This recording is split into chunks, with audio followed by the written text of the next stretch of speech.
అంటున్నాడు, దేవుడు నీ ఎదుట నీ క్రియలు కనబడుచు ఉన్నవి. మనుషులకి తెలియకపోయినా, మనుషులకు కనబడకపోయినా దేవుడు నేను ఎరుగుదను అని చెప్పి మాట్లాడుతూ ఉన్నాడు. దేవుని ఎదుట నిలబడి ఉన్నటువంటి నీవు ప్రభువా నన్ను కడగండి, ప్రభువా నన్ను క్షమించండి, ప్రభువా విశ్వాస జీవితంలో నీవు నిలబడలేవు. కొద్ది నిమిషాలు కూడా ప్రభుతో పయనించటానికి, ప్రభుతో నిలబడటానికి నువ్వు నిలబడలేకపోతే ఆత్మీయ జీవితంలో ఎలాగ నడవగలుగుతావు, ఎలాగ నిలవగలుగుతావు, ఎలాగ దేవుడు నిన్ను చూస్తున్నాడు. హల్లెలూయా హల్లెలూయా హల్లెలూయా హల్లెలూయా.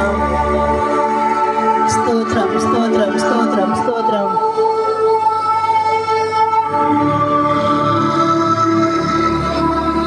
ఎవరు కూడా మౌనముగా ఉండవద్దు.